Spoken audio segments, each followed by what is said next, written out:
In this special episode, I begin by interviewing Tracy Taylor, an expert in vitrification who works for the UK's National Nuclear Laboratory.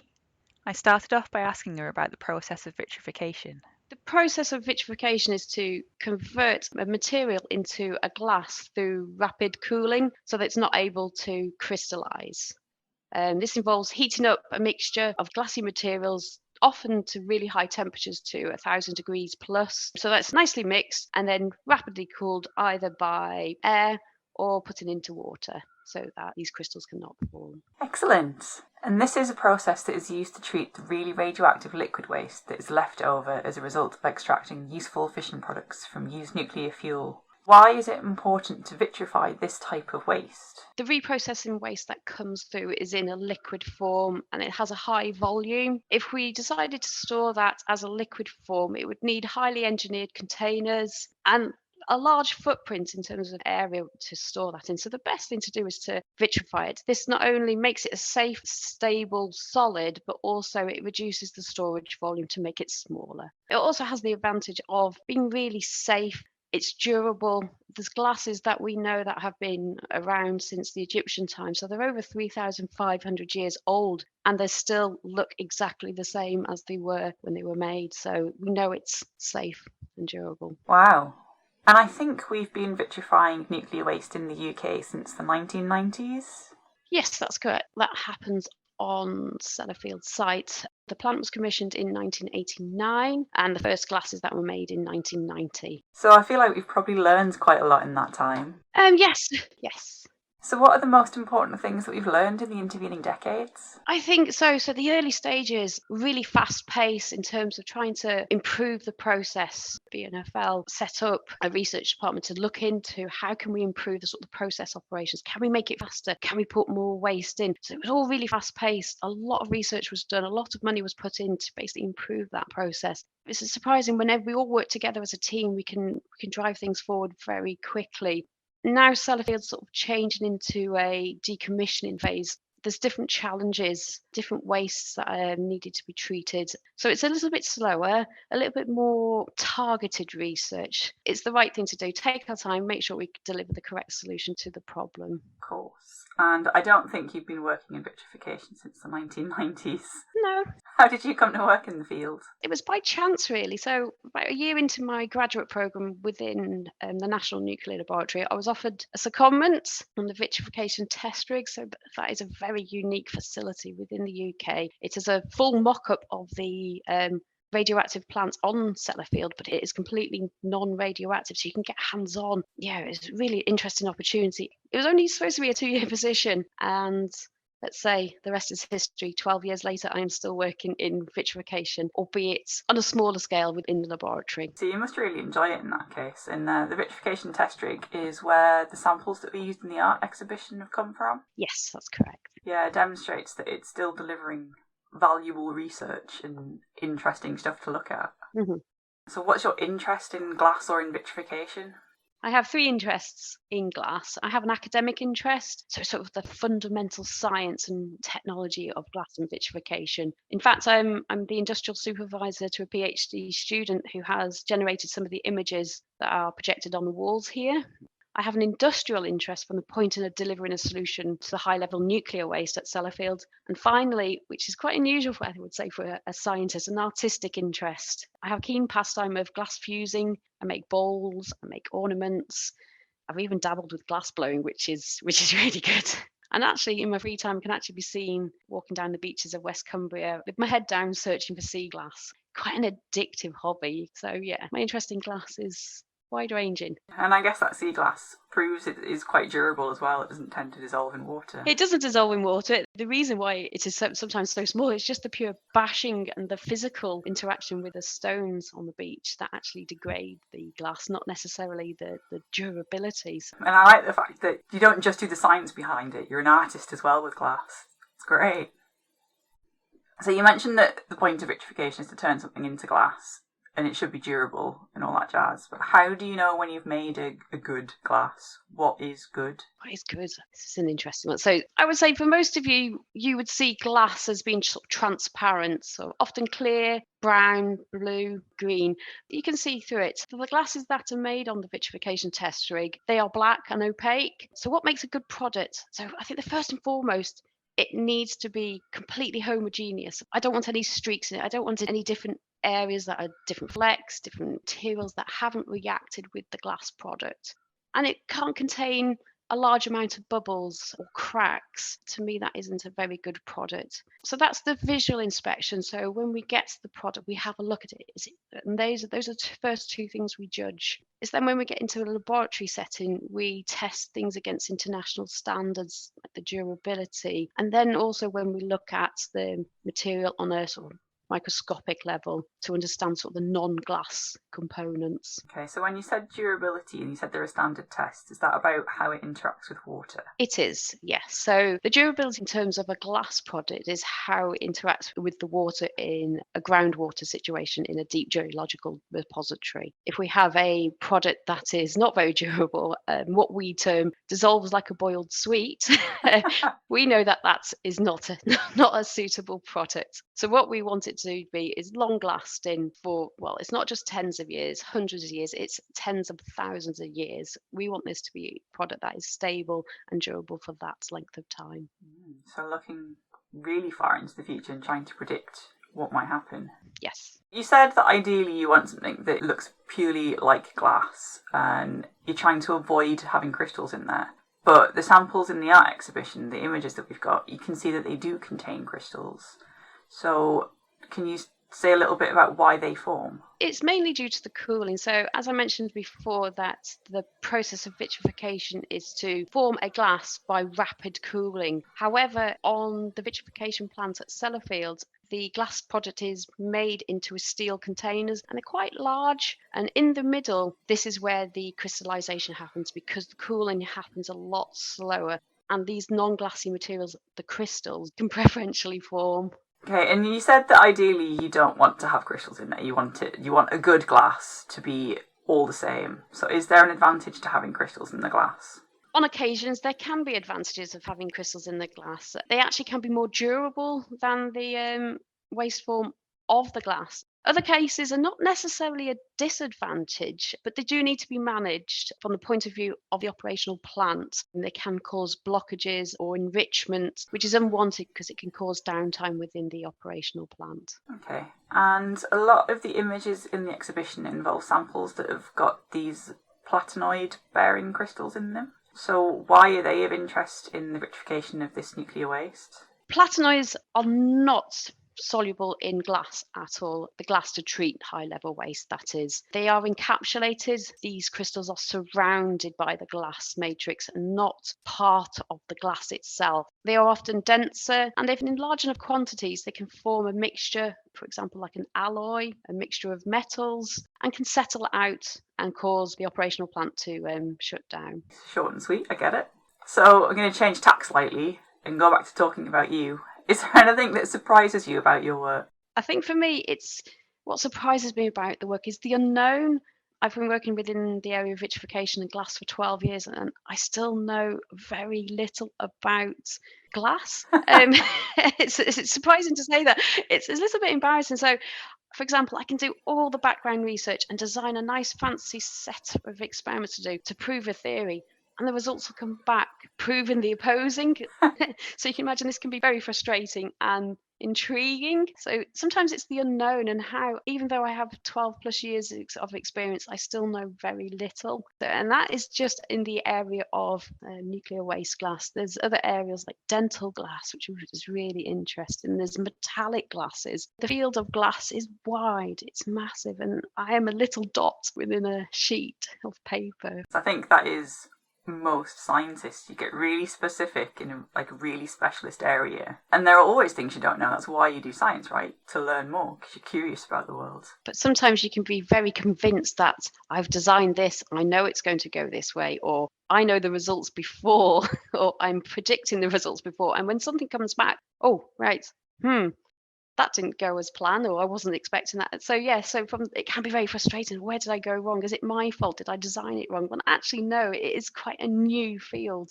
So yeah, it's the unknown that surprises me. Along a similar line, is there anything that intrigues you about this specific material, or anything that astounds you about generally the nature of your work? I mean, you're working in a really specialist field. I'm intrigued about sort of the artistic side of glass. So sort of the uranium glasses that are made, what we call the petroleum jelly type glass, and how it can fluoresce under UV light, and I think that's quite beautiful. So that what intrigues me. What astounds me is the work that I do to support Sellafield. All the research that I've done supports the glass that's going to be stored in a deep geological repository for tens of thousands of years. So my great grandchildren and beyond are going to be around when I have put that research into that glass. So it's just the timescales. That's what astounds me about nuclear waste. The legacy that all of these scientists and engineers are leaving for the future. The idea is that you should be sort of finding a way to manage this waste, get rid of it effectively or dispose of it, so that future generations don't have to be too concerned with it. Correct, yes. In terms of a legacy, I'm certainly not going to get a blue plaque on the side of a building. It's just a nice thing to know that I was involved in that. Unless I have become a Nobel Prize winner, and there might be a blue plaque on my house one day. But it's just nice to know that the work that I do, it has a purpose for the greater good of managing nuclear waste.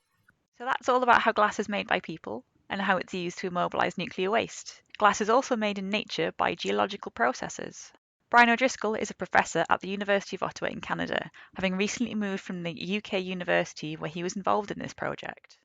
What is your interest in natural or volcanic glass? Well, volcanic activity is the surface expression of the formation and movement of magma within the Earth's crust. Volcanic glass is a special type of mostly erupted magma. And my interests in volcanic glass stem from trying to understand how the particular volcanoes that erupted them behave, as well as understanding the material, sort of physical and the chemical properties of the lava as it moves right after eruption up to the point that it solidifies. I've mainly worked on obsidian flows from the Aeolian Islands in southern Italy, where there are some spectacular examples preserved on the islands of Lipari and Vulcano. Wow, that sounds quite complicated. So how does the volcanic glass form? Volcanic glass is magma that cools down very quickly from temperatures greater than 750 degrees Celsius, so quickly that crystals have not been able to form.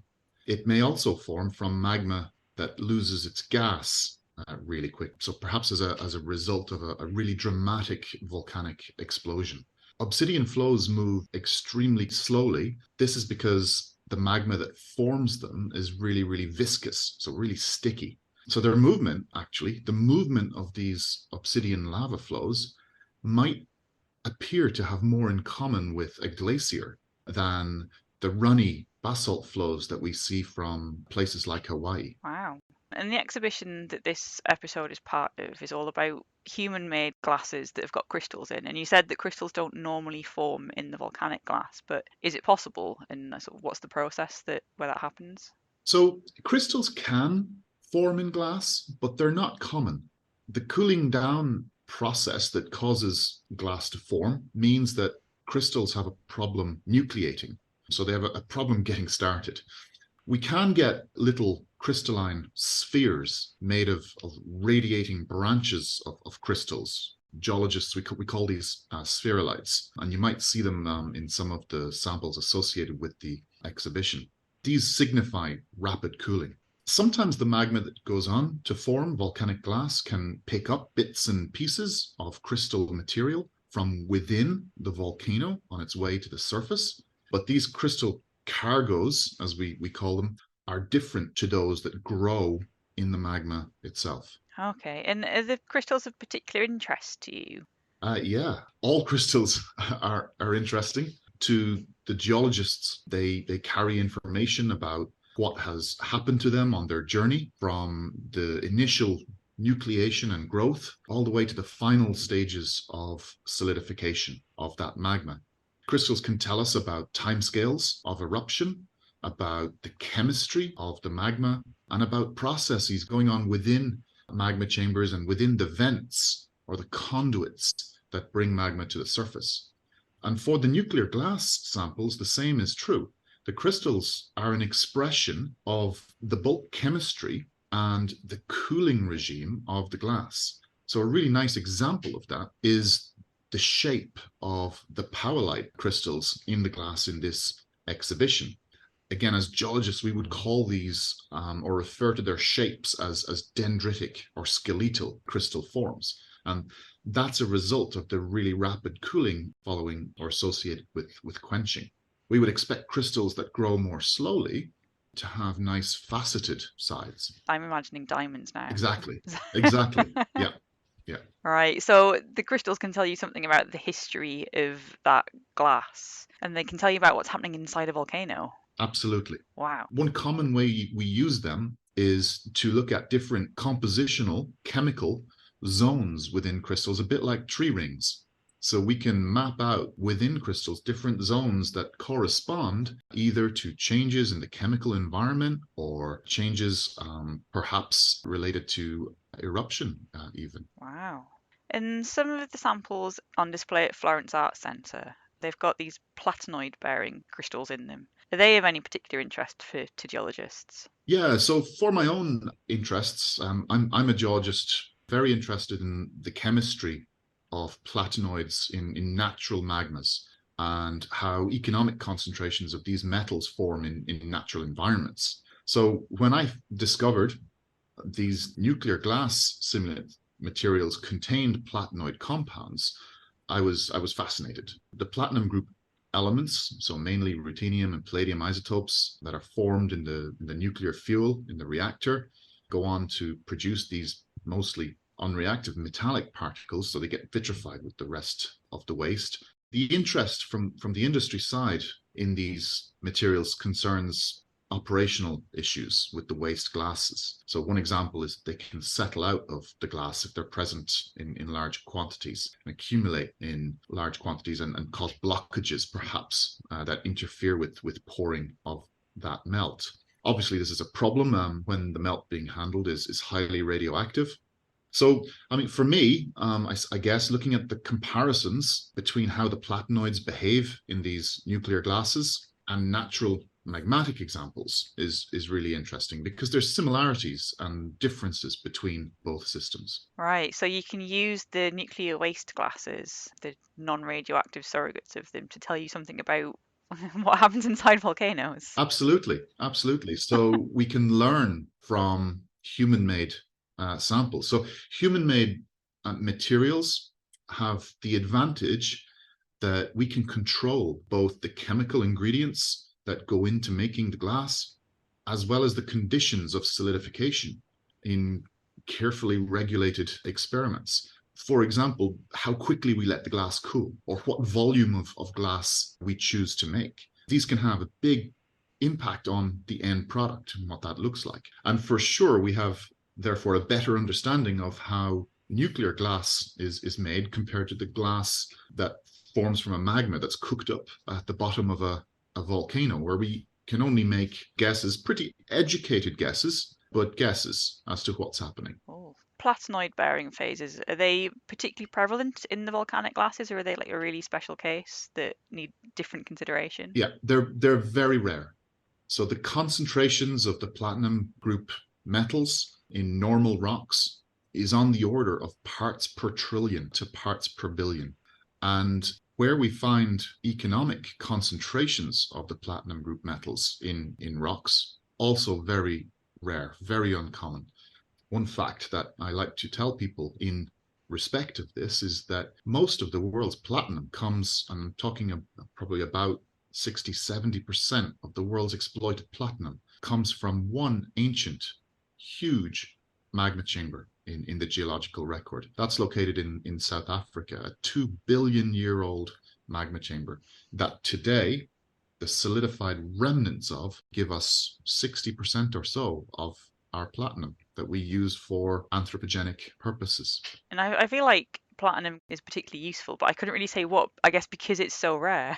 Ah, that is interesting. And it gets made in nuclear reactors, so if we could extract it somehow, it could be useful. Absolutely. Yeah, absolutely. So platinum is, it has a wide range of uses, as do the other platinum group metals. Probably the most common everyday use is as an important part of the catalytic converters in people's cars. So helping reduce greenhouse gas emissions. Indeed, yeah. So basically, the way catalytic converters work is they turn the toxic gases from your car, from the exhaust fumes in your car, to relatively harmless water vapor and other things.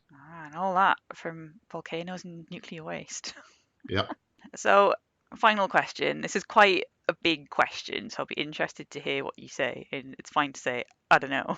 But how do you think this science could contribute to a wider understanding of the world or even the universe? Um, so platinum group elements form in a wide variety of minerals in the rocks that crystallize from magmas. On the scientific side, they're useful because we can use them to tell us about the ages of deep-seated magmatic events within the Earth. So personally speaking, from my own research, I've used platinum group minerals to gain insights into the opening and closing of oceans, of ocean basins on the Earth 500 million years ago. Other people look at platinum group minerals in meteorites and meteorite samples. Some types of meteorite contain platinum group minerals that are actually older than the solar system. So these are a really cool mineral group, the platinum group minerals.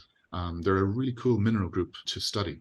Understanding where platinum group minerals occurs in rocks is also important because we can gain insights into the natural environments where they're concentrated as precious metals. They're critical metals. And what that means is that they're going to be important for clean energy applications. Platinum is going to be important for hydrogen fuel cells, for example. So going forward to the energy transition and decarbonization of, they could have a really important role to play. Wow. Is that in a similar way to the catalytic converter? The platinum would allow a reaction to happen. It's pretty similar. It's similar in the sense that the platinum group metals, particularly platinum and palladium, for example, they're reaction catalysts. So they speed up chemical reactions. And that's why they're so useful.